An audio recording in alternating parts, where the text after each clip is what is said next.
The edge of the galaxy was a quiet place, a strip of forgotten space where the stars burned dim and the air smelled of dust and machine oil.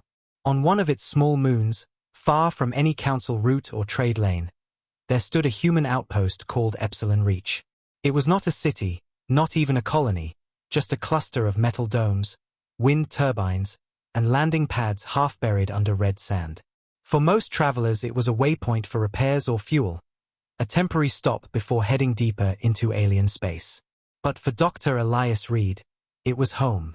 He had come here to escape noise, war, and the endless politics of the inner systems.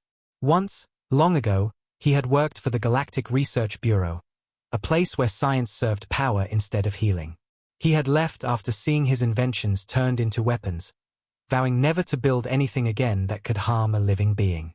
Now, years later, Elias spent his days fixing broken medical units and biopods for refugees who passed through.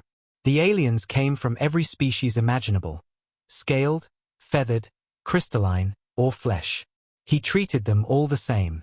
His workshop was small, cluttered with cables and old tools, smelling of metal and heat. Sometimes he would work through the night, the hum of machines mixing with the distant sound of storms rolling over the horizon. He liked the silence, the isolation. It made him forget how dangerous kindness could be. But that changed one evening when the storm brought visitors. The door alarm buzzed as the wind howled outside, and when it opened, Elias saw a figure wrapped in a dark cloak, an alien woman, her skin faintly glowing blue beneath the dust. In her arms, she carried a small child whose eyes were clouded white. The woman spoke with a trembling voice. "Please, you are the human healer." Elias nodded. "I'm not a healer, I'm a mechanic. But I can look." He guided them inside, closing the heavy steel door behind them. The child clung to her mother's arm, moving uncertainly, her feet careful with every step. Elias crouched down, speaking gently. "It's all right, little one. What's your name?" The girl tilted her head toward the sound of his voice. "Lyra," she whispered. Her voice was soft but carried something strange, a tone that resonated like music through the air. Elias glanced at the mother. What happened to her eyes? The woman shook her head, tears forming. "She was born without sight. Our people do not cure such things. The priests say blindness is destiny, a mark of divine silence. They told me to accept it." Elias stood slowly, his expression unreadable. "Destiny?" he muttered. "That's what people say when they stop trying." He turned toward his desk, activating a nearby scanner. "Let me see what I can do." He spent hours examining her. The scans revealed something unusual. The optical nerves were intact, but her brain processed no visual data at all. It was as if her mind had never learned what light was. Elias leaned back in his chair, rubbing his tired eyes. "She's not broken," he said softly. "She's untouched."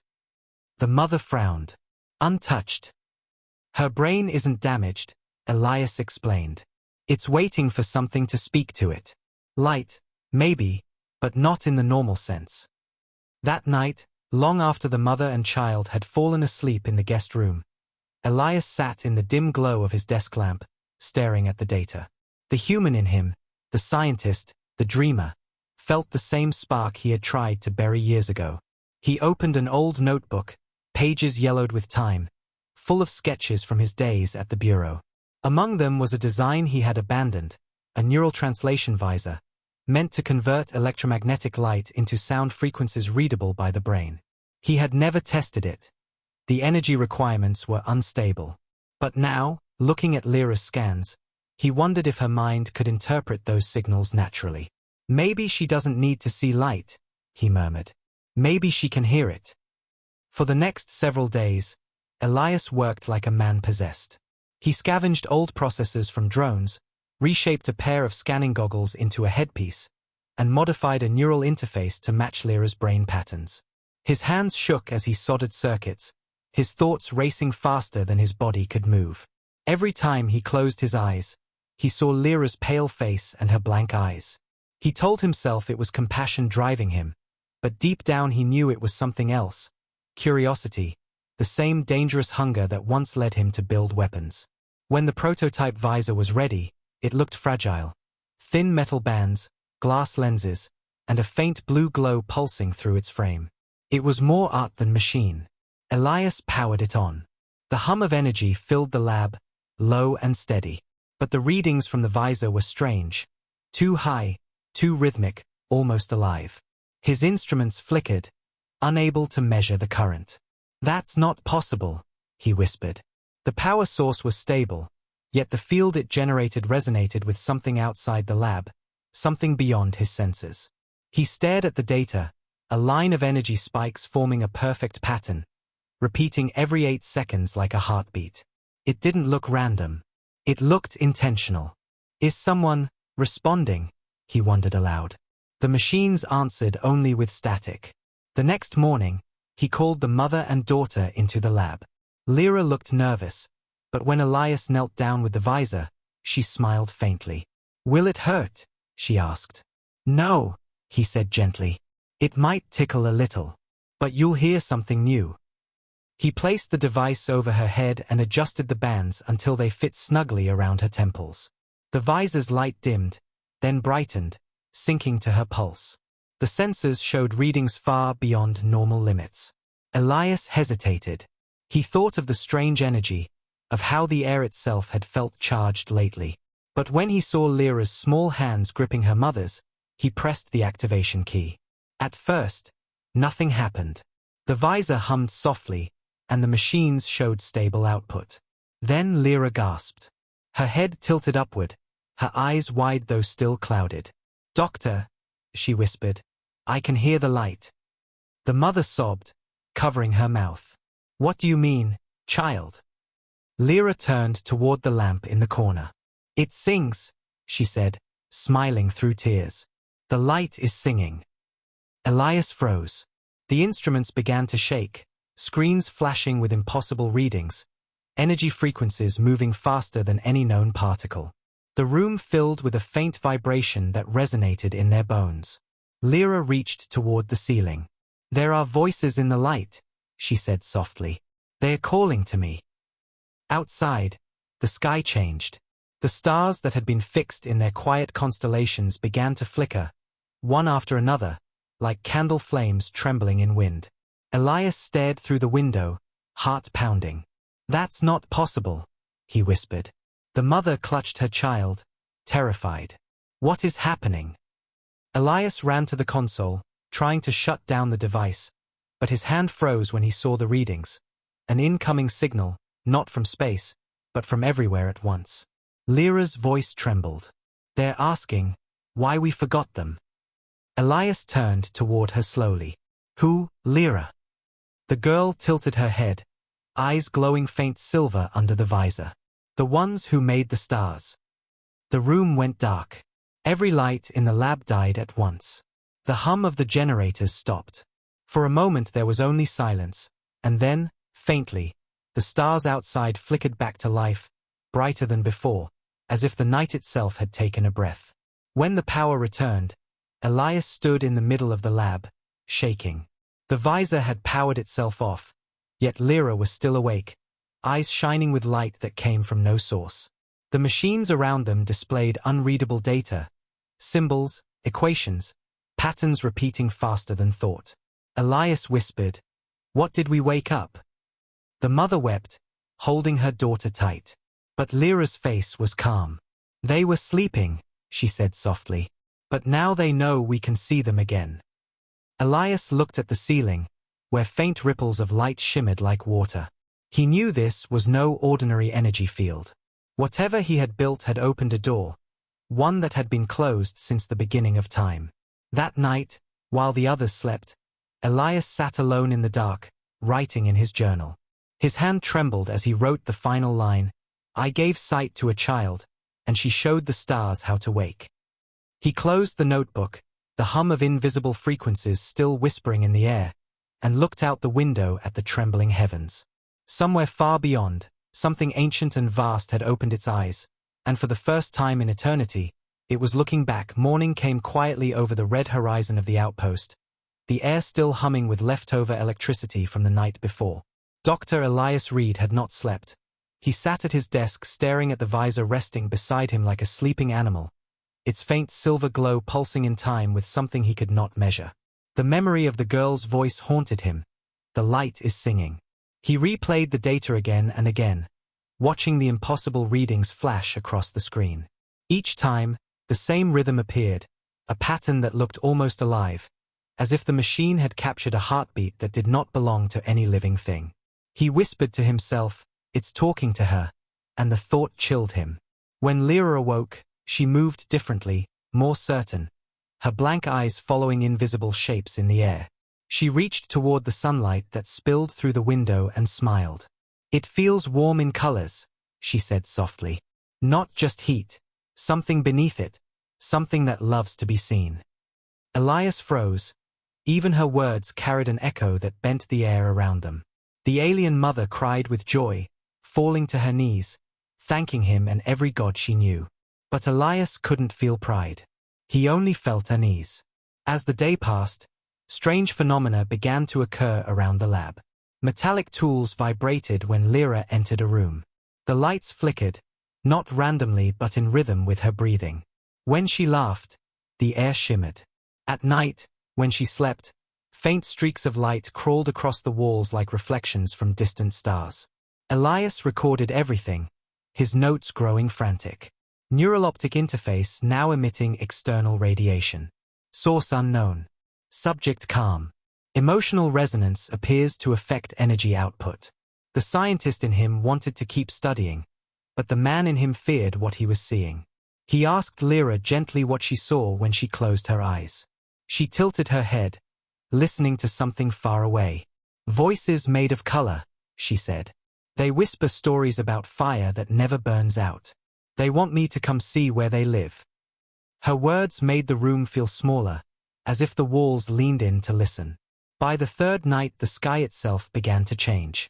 The storm that always hung above the outpost cleared completely, revealing a dome of stars brighter than Elias had ever seen. Yet their positions were wrong. Constellations shifted slowly, rearranging as if responding to an unseen command. He climbed to the roof, scanning the sky with trembling hands, and the stars blinked back in perfect rhythm with the readings from his monitor. The visor inside the lab pulsed brighter, even though it wasn't connected to any power. Down below, Lyra stood at the doorway, her face lifted toward the heavens, eyes glowing faint silver. "They are saying hello," she whispered.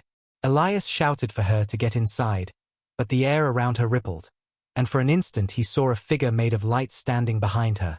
Tall, faceless, silent. When he blinked, it was gone. He spent the rest of the night trying to shut everything down. He disconnected the visor, sealed it in a containment box, and powered down the lab. Still the readings continued. The machine no longer needed energy from his generators.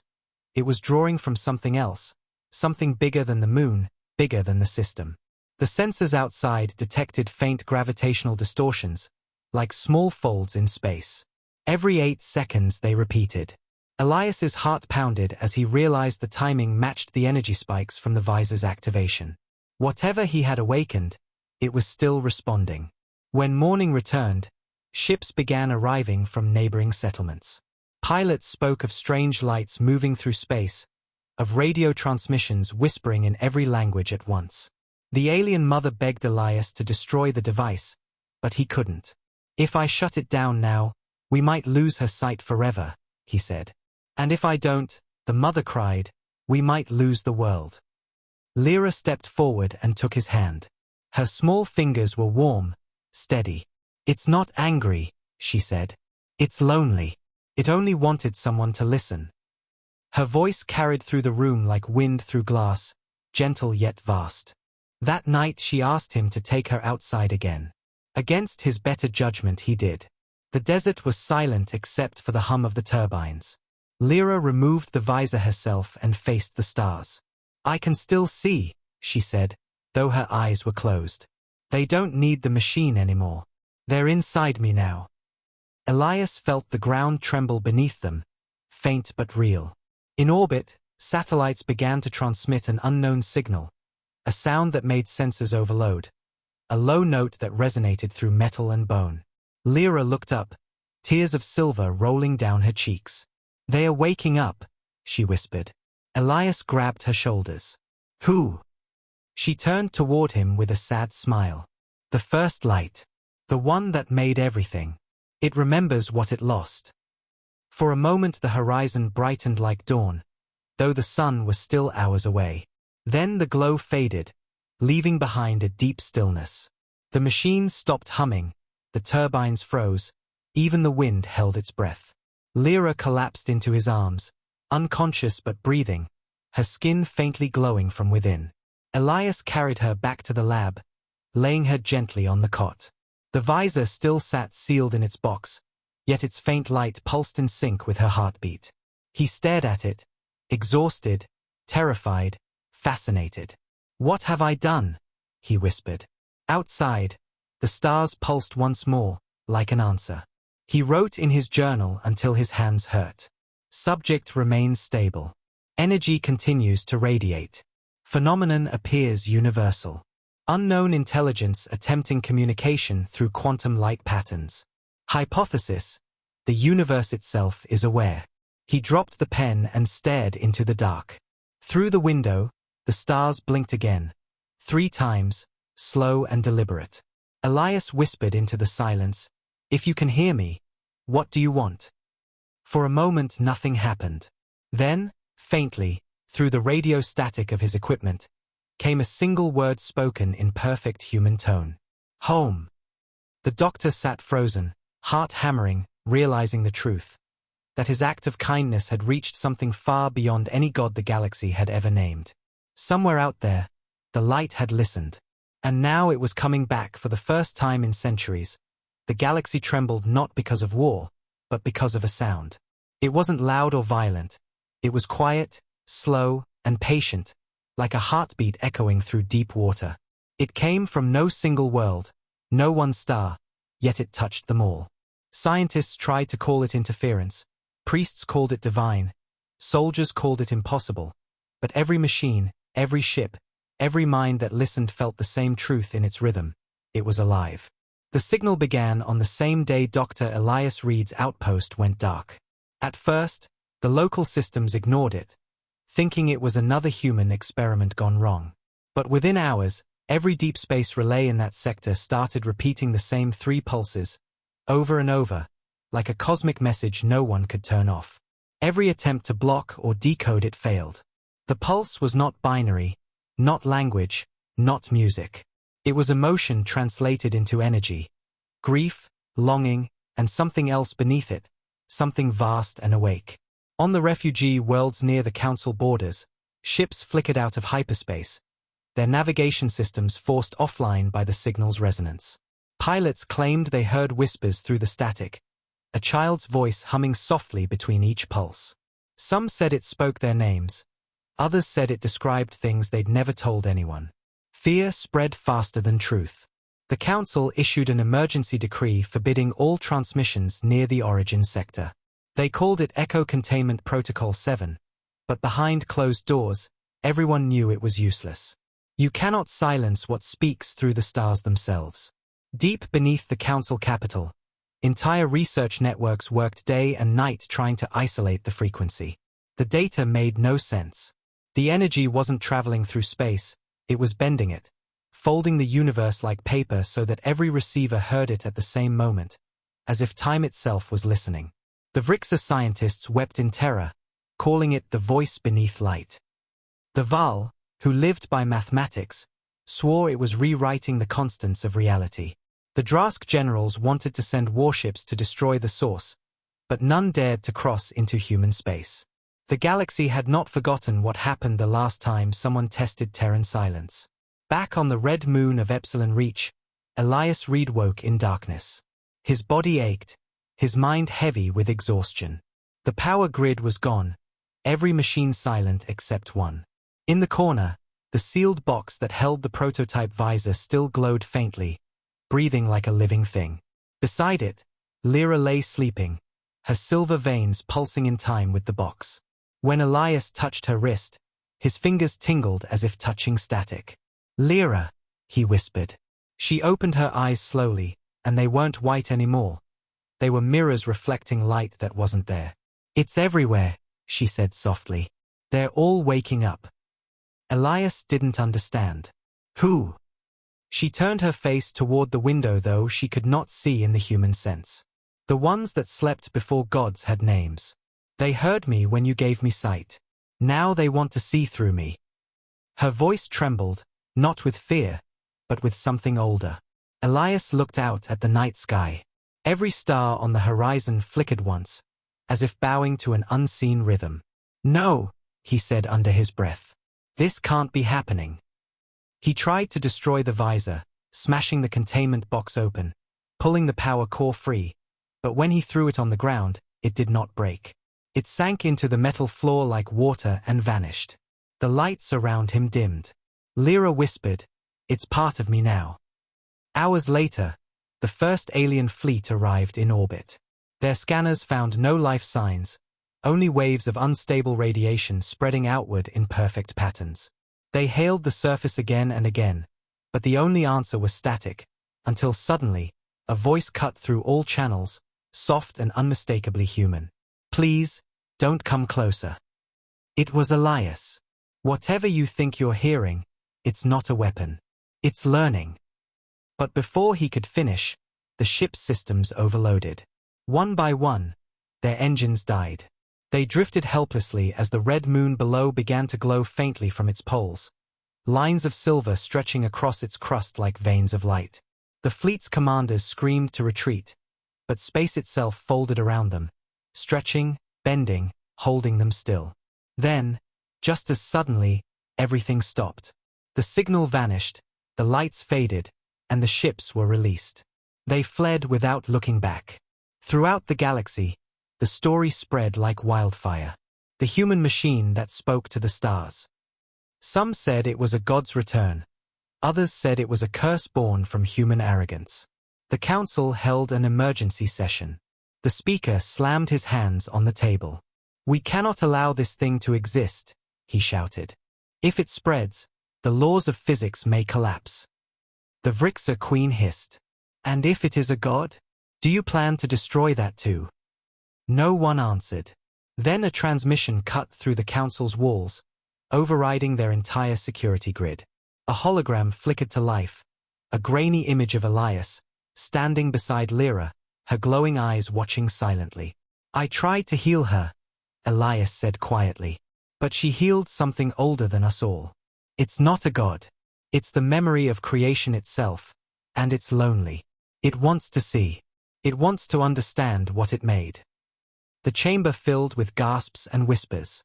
"He's lost his mind," someone said. "He's worshipping it." But then Elias looked straight into the camera. "No, I'm protecting you.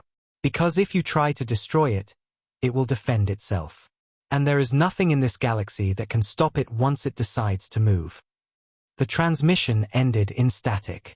The council immediately sent orders for a containment strike. Fleets from 5 empires assembled near the human border, preparing to erase the outpost from existence. On the surface, Elias watched their arrival through trembling air. The ships filled the sky like silver clouds, weapons aimed. Lyra stood beside him, unafraid. "They are scared," she said. "They don't understand that it's not angry. It's just waking up." Elias knelt beside her, gripping her shoulders. "Can you stop it?" She smiled faintly. "It's not mine to stop." The visor's light began to shine again, now spreading across her entire body like living armor. Her voice changed, echoing with layers upon layers, like a choir of galaxies speaking as one. "They gave me sight," she whispered, "and now I will show them what they truly are." The fleets opened fire. Beams of light crashed into the moon's surface, explosions blooming like suns. Yet the blasts made no sound, no shockwave, no destruction. The energy simply dissolved into the air, absorbed by an invisible field that surrounded the outpost. Then came the reply, not an attack, but a wave of pure light erupting from Lyra's body, sweeping across space faster than thought. The ships froze mid-flight, time itself halting for an instant. Every pilot saw the same vision, an endless horizon of light, a being made of energy and memory, whispering in a voice that wasn't words but feeling. You were never alone. You just forgot who built you. When time resumed, every fleet was gone from the moon's orbit, scattered light-years away without a trace of travel. The Council called it the event of Echo Light. Billions watched as stars across the outer rim pulsed in harmony, forming patterns never seen before. Some said it was a message. Others believed it was judgment. For Elias, it was something else entirely, proof that the universe was alive, and through one blind child, it had decided to wake. He stood beside her as she gazed upward, her eyes reflecting galaxies. What happens now? He asked quietly. Lyra turned toward him, smiling with both sadness and peace. Now it remembers what it meant to create. And somewhere deep in the void, where gods once slept and light had no name, a presence stirred, vast, timeless, and unstoppable. It had felt the touch of humanity, the small fragile hand of a scientist who tried to heal a child, and through that act, it had remembered love. And love, once awakened, was something no god could ever stop. The galaxy slept uneasily after the Echo Light event, but what they didn't know was that sleep had already ended. Something vast was stirring beneath the quiet stars, something that had heard its own name whispered for the first time in eons. The light that had spread across systems didn't fade. It sank, quietly embedding itself into space like veins beneath skin. Ships that tried to travel through hyperspace reported seeing flashes of images, moments that weren't memories but possibilities, as if the universe itself was remembering its past. The Galactic Council called emergency meetings day after day, but none of their words could stop what was coming. They had always believed gods were myths, but now myths were rewriting the sky. On the red moon, Dr. Elias Reed sat by Lyra's bedside. Her body glowed faintly, veins of silver light tracing across her arms. Her eyes were closed, but her lips moved silently, speaking in languages no translator could identify. He hadn't left her side in days. Every time he tried to measure her vitals, his machines gave answers that made no sense. Temperatures below freezing yet skin warm to the touch, heartbeats that echoed through metal walls, and a pulse that matched the rhythm of distant stars. He knew she wasn't just connected to the signal anymore. She was the signal. She was the bridge between flesh and the eternal light beyond. Elias had stopped sending messages to the Council. He knew they would come for her again, and this time they wouldn't send diplomats. He spent his last hours preparing his lab for defense, though deep down he knew nothing he built could stand against what he had awakened. He looked at her, remembering how small and fragile she'd seemed when he first saw her. Now, as she lay surrounded by soft waves of light, she looked like something both human and divine. The air around her pulsed gently, carrying warmth that seemed to whisper peace even as it scared him. Suddenly, Lyra's eyes opened. They were no longer silver. They were transparent, reflecting the room, the stars, and him all at once. "It's coming," she said softly. "The ones who sleep below the light, they're moving. They remember now." Elias leaned closer, voice trembling. "Who remembers?" She looked past him as if through walls and distance. "The source. The beginning of everything. It's been dreaming, but my sight woke it. Now it wants to see what became of its children." Elias felt cold run through his spine. "That's impossible," he whispered, but even as he said it, the ground trembled. From orbit, the red moon's surface began to shimmer, not with heat but with energy rising from below. The soil cracked open in patterns too perfect to be natural, spirals, fractals, and symbols older than language. Light poured out, climbing into the sky, forming colossal structures of glowing dust that twisted like living storms. Every scanner in orbit screamed as gravitational fields inverted, magnetic storms erupted, and communication collapsed. But amid the chaos, every observer saw the same thing. Shapes moving inside the light, vast and formless, made of pure energy. The universe itself was remembering how to create. Lyra stood, her feet barely touching the ground, eyes fixed on the growing light outside. "They are returning," she said, voice layered with echoes that weren't hers. Elias ran to her, begging, "You have to stop this. You don't know what it's doing." She turned toward him with calm sadness. "It's not me doing it. It's waking through me. He shook his head violently. You're still you, Lyra. You can fight it. But she only smiled gently, and for a brief second, he saw the child she once was before the visor, before the light. Maybe, she said softly, but I don't think it's supposed to be fought. It doesn't want to hurt anyone. It just wants to exist again. Outside, fleets from dozens of alien empires arrived, forming a blockade around the moon. Thousands of ships pointed their weapons at the glowing surface, terrified and desperate. The council demanded immediate containment, but no one dared to fire first. The energy readings exceeded anything they had ever recorded, and the moment a ship crossed too close, its systems melted like wax in sunlight. The pilots screamed as time slowed around them, the ship stretching and folding, then vanishing into thin air without a trace. Not destroyed, rewritten. It was as if reality had simply chosen not to include them anymore. Elias's communications array crackled to life. A hologram appeared, the council speaker, pale and furious. Dr. Reed, shut down your experiment now. You've unleashed something that could consume us all. Elias laughed bitterly. Consume? You think creation consumes? It's doing what it always did. It's creating. The only difference is that now it remembers how. The speaker shouted, You're insane. Elias's expression hardened. Maybe, but madness is a small price to pay for understanding. He shut the channel before they could reply. The air inside the lab shimmered. Objects lifted gently from the ground.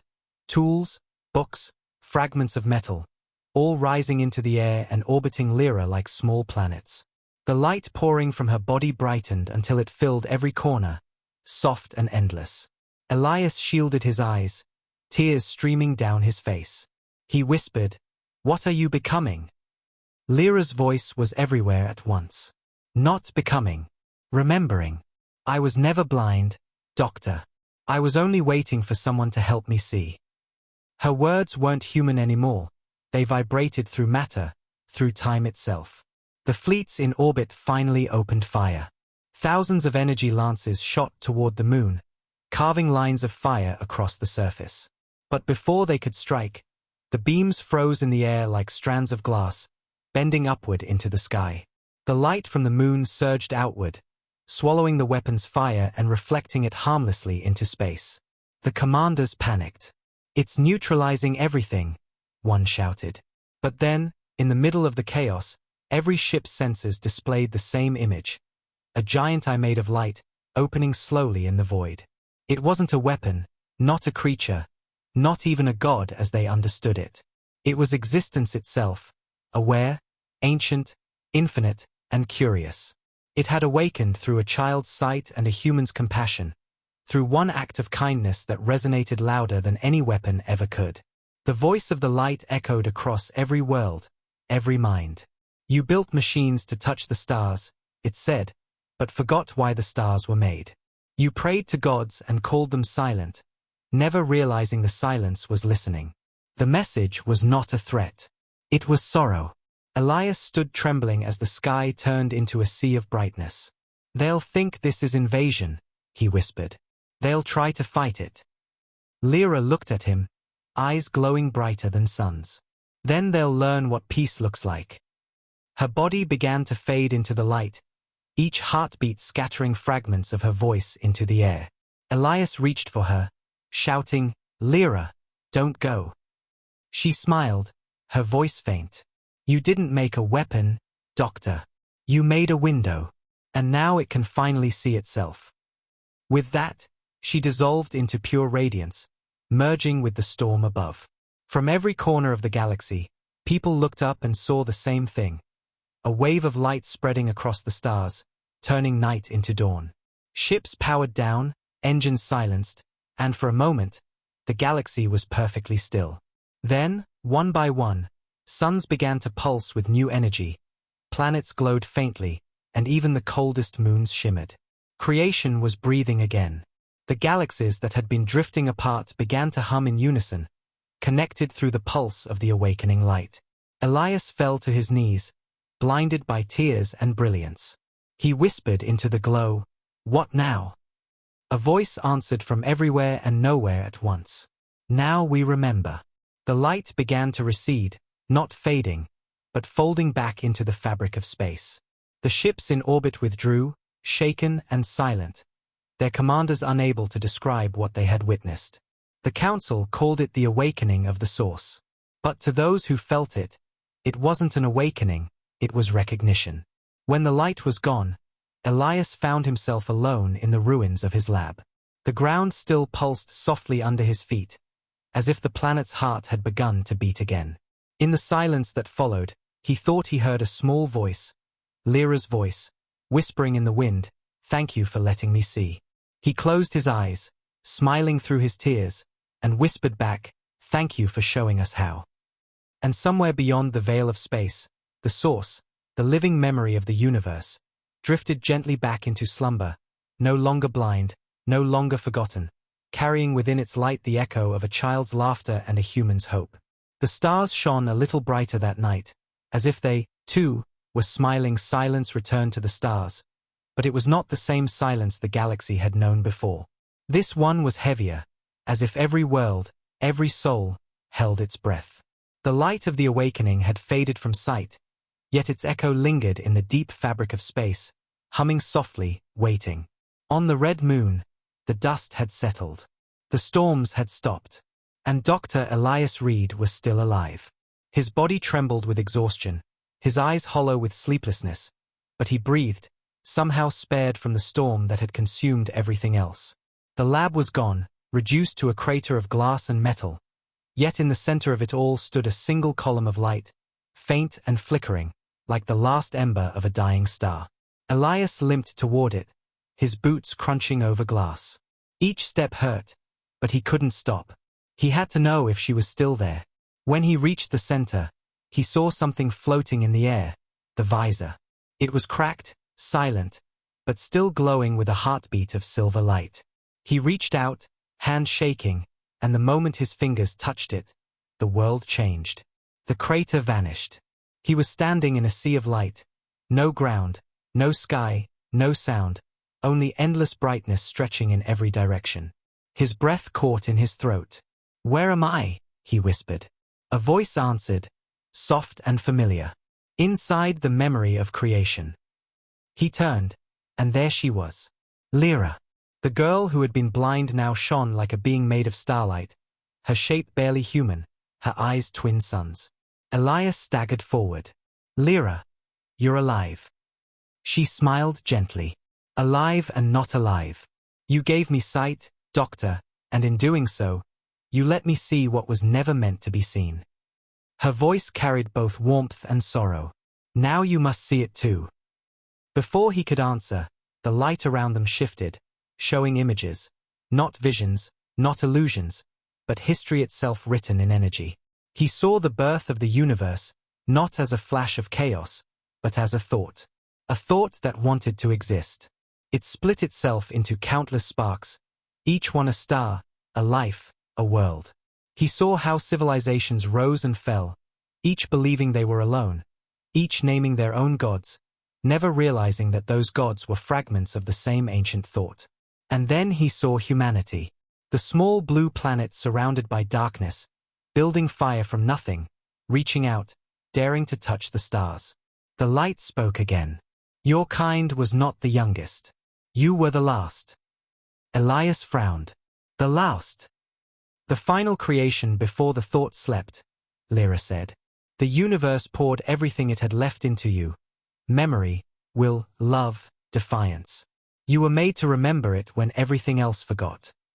Elias stared at her in shock. "You mean, humanity was meant to wake the universe?" She nodded slowly. "Yes. But you forgot, too. You learned to build, but not to listen. Until now." The light around them shifted again, and he saw himself, an old man tinkering with broken machines on a forgotten moon, trying to heal a blind child. "I was never chosen," he said bitterly. "I just wanted to help her." Lyra's expression softened. "That's exactly why you were chosen. The universe doesn't need gods. It needs compassion. That's what woke it. Not power. Not science. Love." Her words hit him like a heartbeat. He fell to his knees, overwhelmed by the weight of it. "Then what happens now?" he asked. Lyra looked upward, her eyes reflecting galaxies. "The source is awake, but it doesn't understand what it has become. It remembers creation, but not life. It's trying to learn again, through us." Suddenly, the light around them rippled, dark streaks cutting through the glow like cracks in glass. Distant voices echoed, deep and angry. "They are afraid," Lyra said quietly. "The old gods. The fragments of the source that refused to sleep. They do not want balance. They want control." Elias felt his chest tighten. "Then the galaxy isn't safe." "No," she said, "but it can be." The light folded around her, shaping into wings made of stars. "You once made me see, Doctor. Now you must help the universe understand what it's seeing. You must teach it what humanity means." Elias shook his head. "How can I teach something that made everything?" She smiled, a child's smile filled with both innocence and eternity. "Because creation remembers everything except why it began. That's the one thing only humans can explain." The light around them began to fade, the vision unraveling. Elias reached out. "Wait, what about you?" Lyra's form started to dissolve, her voice echoing softly. "I'll be with it, guiding the source until it learns to dream gently. When it understands, you'll see me again. But until then, keep the light alive." The brightness shattered into 1,000 fragments, and Elias fell. He woke on the red moon again, lying on the cold glass ground. The visor was gone, leaving only a faint burn mark on his palm shaped like a small spiral, the same pattern that had appeared on the planet's surface. Above him, the stars pulsed once, in perfect rhythm, as if nodding. Elias stood weakly, staring up at the sky. Ships appeared again in orbit, council fleets, cautious and silent. They didn't fire this time. The light had changed them too. Across the galaxy, something had shifted. Wars stopped without reason. Empires began sending peace signals. Pilots spoke of hearing music in the static of their radios, soft and familiar. Every newborn child on hundreds of worlds was born with silver flecks in their eyes that shimmered when they dreamed. The galaxy didn't know it yet, but it was remembering what it once was. One thought, one creation, one pulse. Elias spent his remaining years rebuilding his outpost, not as a lab, but as a sanctuary. Pilgrims came from every race, seeking the place where light had learned to speak again. He never told them everything. Some truths were too big for words. But every night, when he looked at the stars, he felt her there, in the quiet hum of the universe, in the warmth of light that refused to die. And sometimes, just before he fell asleep, he would hear her voice whisper softly, "You gave me sight. I gave it back to the world." One evening, years later, he stood outside his dome, leaning on his staff as the twin suns set. A storm of silver dust drifted across the horizon, glowing faintly in the dark. He smiled. "So this is what peace looks like," he murmured. The air shimmered faintly in front of him, forming the outline of a small girl with glowing eyes. "It's only the beginning," she said. He blinked, and she was gone, leaving behind a single feather made of light that floated into his hand and vanished. Elias looked toward the sky one last time and whispered, "Then let it never end." Above him, the stars pulsed again, slow, steady, alive. And for the first time in recorded history, the galaxy fell not into silence, but into harmony. Humanity's smallest act had reached the oldest memory, and in that connection, something eternal had been healed years past, and the galaxy learned to breathe again. The wars that once scarred entire systems were now memories whispered by old soldiers who no longer believed in conquest. The red moon where it all began became a sacred place. No one dared touch it, no one dared disturb it. Yet across the void, the light that had once vanished began to stir again, quiet at first, like embers awakening in a dying fire. On distant worlds, strange things began to happen. Children who had never seen the stars began to dream of them with perfect detail. Old machines, long dead, flickered to life and hummed softly in unfamiliar frequencies. Pilots traveling through deep space saw trails of silver dust following their ships, pulsing with rhythm. Everywhere, people whispered that the source was returning, that the universe was beginning to speak again. On Epsilon Reach, Dr. Elias Reed had grown old. His hair was silver, his eyes tired, but the fire in him had not dimmed. He lived in silence, tending to a small garden beside the ruins of his first lab. The world had changed because of what he and Lyra had done, yet he still felt her presence, faint but constant, like a heartbeat beneath the stars. Every night he would sit beneath the twin moons and look toward the sky, where constellations shimmered brighter than ever. Sometimes, when the wind was still, he could hear faint whispers in the static of his old radio, the same frequency the visor had used decades ago. He would smile, whispering back softly, "I still remember, little one." But that peace did not last forever. One evening, as he watched the sunset paint the dunes in red and gold, the air trembled with a low hum. It started soft, almost musical, but grew until the ground beneath his feet vibrated. The stars flickered again, just like the night he first gave sight to a blind child. The hum deepened into a voice, ancient and kind. "Elias Reed," it said, "the time has come." He rose slowly, heart pounding. "Lyra," he whispered, but the voice was layered, part her, part something far greater. "The source is remembering everything now," it said. "It's seeing every world, every life, and it's beginning to weep. It doesn't understand why creation turned into suffering." Elias closed his eyes. "Because that's how we learn," he murmured. "Pain teaches meaning. Loss teaches love." The ground split open in front of him, revealing a light so pure it hurt to look at. From within it rose a figure, tall, radiant, neither man nor woman, formed of energy that shimmered like water.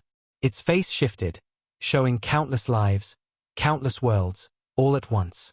"You made me see," it said, "but now I see too much.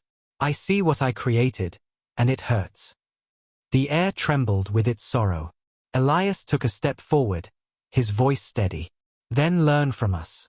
We carry pain every day, but we still choose to live. That's what it means to be human." The light dimmed slightly, as if listening. "Human," it repeated softly, the word resonating like thunder and prayer all at once. "I remember that word." Suddenly, the sky split open.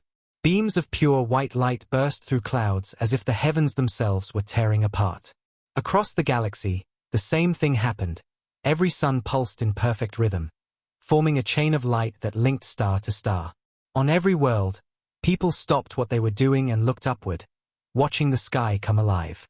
Children pointed and laughed, elders wept. For a brief moment, the entire galaxy shared one heartbeat. But then the harmony faltered. The source's sorrow turned violent. Space itself began to twist. Gravity bent sideways. Stars wavered like reflections in rippling water. Planets trembled as oceans rose and fell without reason. "It's losing control," Elias said, gripping his staff. The voice thundered above him, no longer calm but broken. "I wanted to understand love, but I see only fear, greed, and loss. I created beauty and watched it turn into war. Why should creation continue?" Elias shouted into the storm, "Because it's worth it. Because even if everything ends, we still choose to try again." The light paused, uncertain, and in that hesitation Elias felt something, her presence. Lyra's voice broke through the noise, small but clear. "Listen," she said gently, "he speaks for all of us." The storm froze. The winds stopped. The figure of light turned slowly, its infinite eyes focusing on the small human standing before it. "You were meant to fade," it said. "Yet you endured." Elias nodded. "Because that's what life does. It endures, even when it shouldn't." The silence stretched for what felt like eternity. Then, slowly, the blinding light began to soften. The sky cleared. The ground steadied. Across the galaxy, the distortions vanished. The stars brightened again, steady and calm. The source spoke one final time. "Then let this be the truth of creation, not perfection, but persistence." The light extended a single tendril toward Elias, touching his chest. "You gave me sight," it said. "Now I give you memory." In that instant, Elias saw everything, every star's birth, every civilization's rise, every child's first breath. He saw Lyra, smiling, standing among the stars, her form woven into the very light that surrounded him. "Goodbye, Doctor," she whispered. "The source is at peace now." When the light faded, Elias found himself alone once more. The desert was quiet. The air smelled of rain, though none had fallen in decades. He looked down at his trembling hands, now faintly glowing from within. The energy of the source flowed through him, gentle, patient, alive.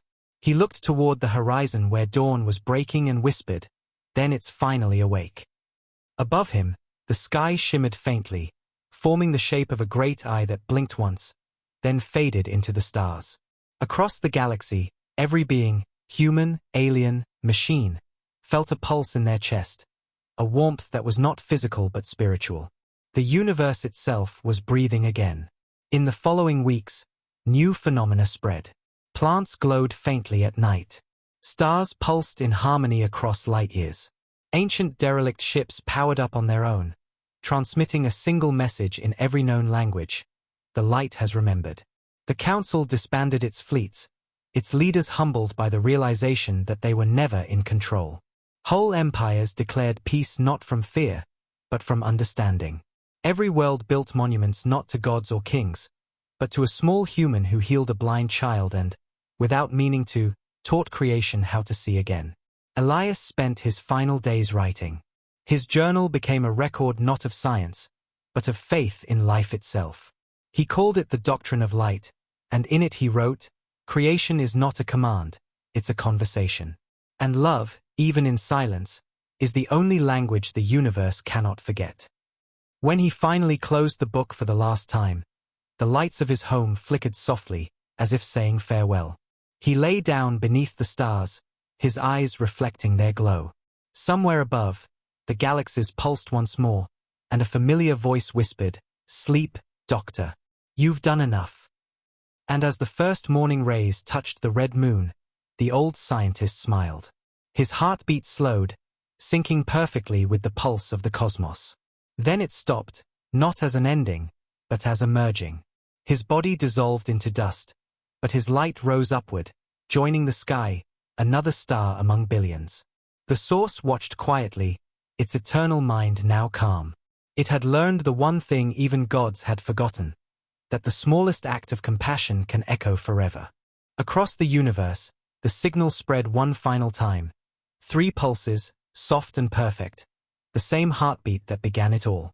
And in that silence, creation smiled, because it finally understood what it meant to be alive.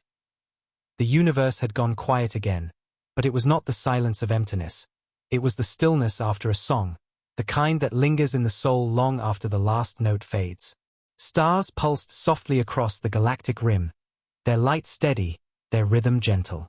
The wars that once shook civilizations were nothing more than memories now, carried by the old and told to the young as lessons of arrogance and hope.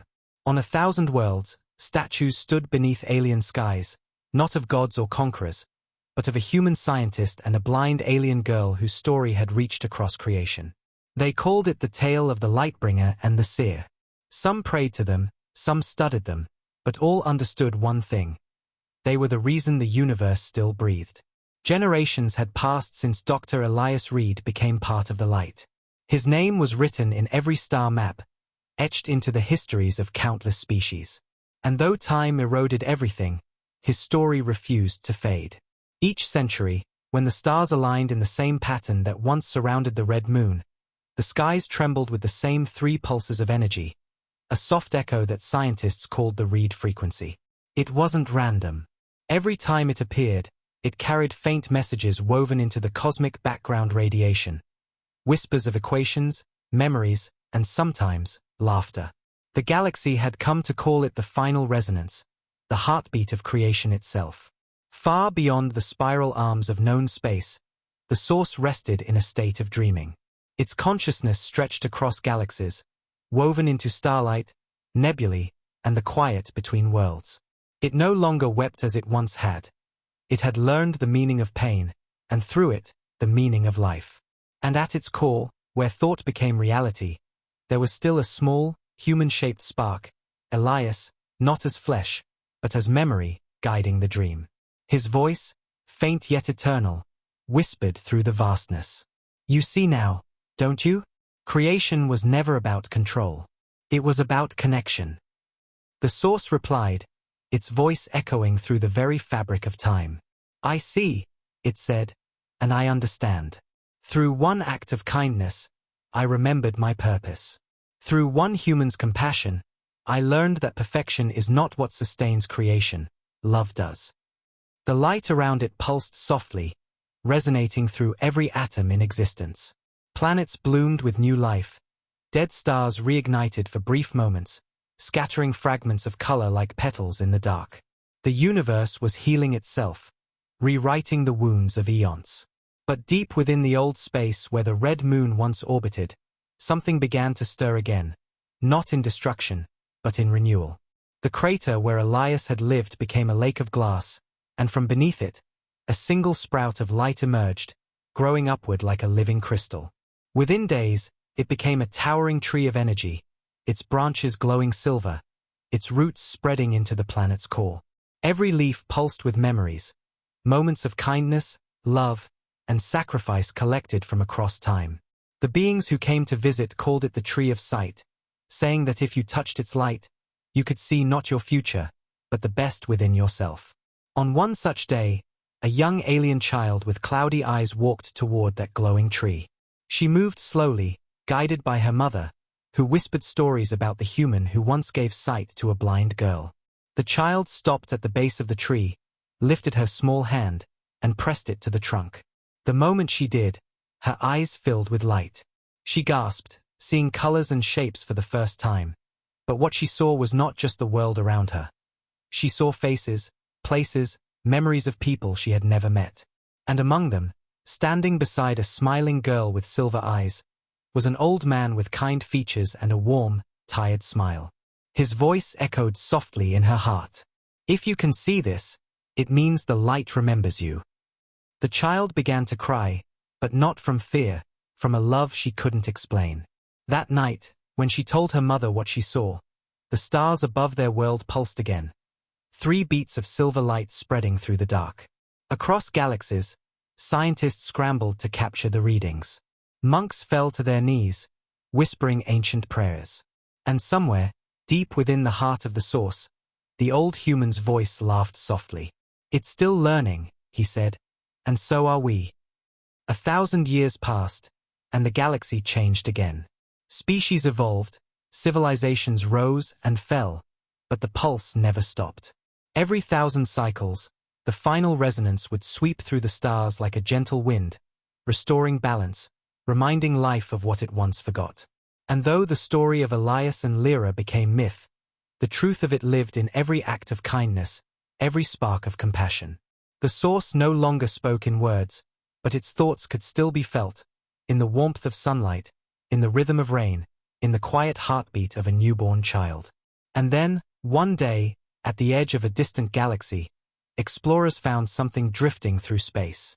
It was small, a metallic object shaped like a visor, cracked and ancient, yet still glowing faintly.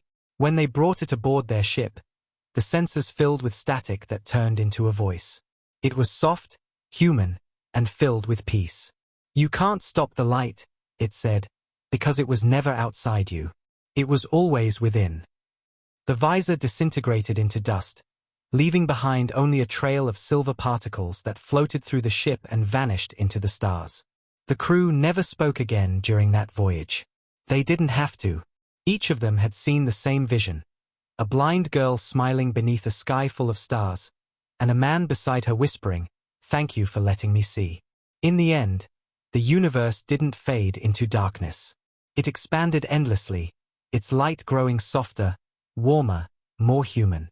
Every new world born carried the same pulse deep in its heart, the echo of 3 beats, the signature of compassion. And though no one knew his name anymore, the pulse of Dr. Elias Reed still traveled through space, through time, through the souls of every living being that dared to care for another. And somewhere, beyond even the reach of light, where creation folds back into itself, two voices continue to whisper across eternity. One human, one alien, both made of the same brilliance. "You gave me sight," said the girl. "You gave me purpose," said the man. "Then we both learned to see," they said together, and their laughter rippled through the stars, filling the cosmos with a light that would never die. The universe exhaled, the last echo of the resonance fading into peace. And for the first time since the beginning of time, creation finally understood what it meant to be complete.